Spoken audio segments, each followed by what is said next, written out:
2018 Mitsubishi Outlander SEL review. Modern looks, classic formula.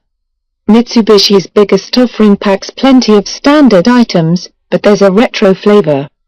The Outlander is Mitsubishi's largest and arguably best model in the United States right now, sitting at the top of a much smaller lineup than the brand enjoyed for the past 2 decades. This SUV is also trying to hide its age. The model has been on sale since 2012 and received a major update in 2015 that attempted to gently steer the Outlander toward the premium crossover segment. Mitsubishi has lavished the model with more technology and features, at least in the upper trim levels.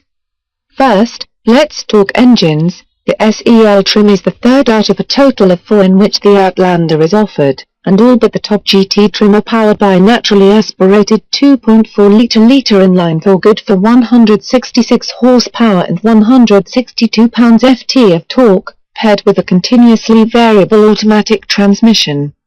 166 horsepower may seem adequate on paper for something of this size, but as usual, the CVT has something to say about this, very loudly too. Available in front-wheel drive or all-wheel drive, the SEL offers a lot of the goodies of the top model, as evidenced by plenty of big, plastic buttons throughout the interior, but without the beefier 3.0-liter V6 that dials up the power to 224 horsepower. The Outlander still benefits from the recent refresh that, in addition to updating the interior, features a 7-inch infotainment screen, a power driver's seat, a 9-speaker Rockford Fosgate audio system and gloss black interior trim surfaces. The SEL trim also offers rear cross-traffic alert, blind spot monitoring, a power liftgate and power folding mirrors, in addition to the third row of seats. A word about that third row: this is not a big vehicle to start with, so the third row is purely for children or for emergency use, when rescuing stranded travelers in the middle of Montana in sub-zero weather.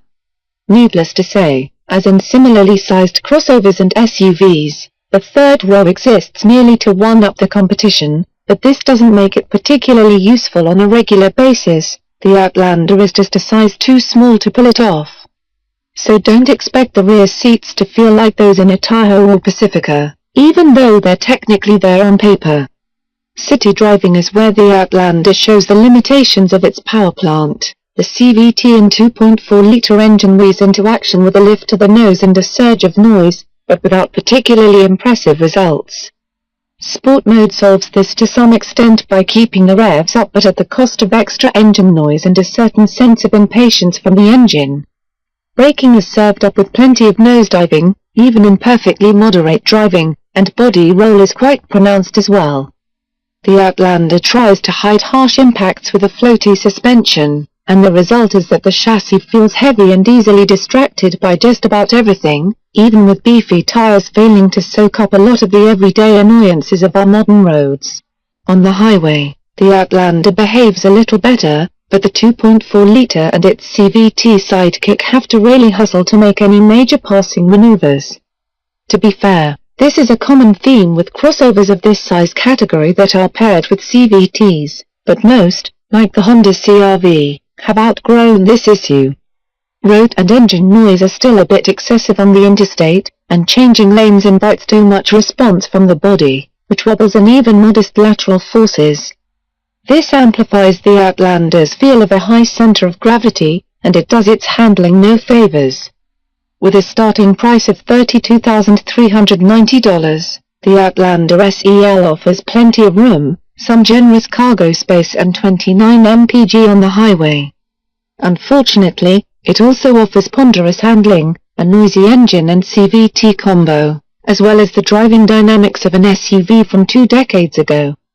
The Outlander might make plenty of sense at the bottom of the trim range if it were paired with a more palatable automatic transmission, but cresting $30,000 out the door is a lot of money even if you convince yourself someone in your family can use the third row of seats. This is a cutthroat segment, and it's now full of wonderful choices, with new arrivals entering the field of battle every year. Highly optioned Outlanders can seem like a bargain, but the trade-off when it comes to handling probably won't tempt many to stray from more popular vehicles like the Hyundai Santa Fe or the Honda CR-V.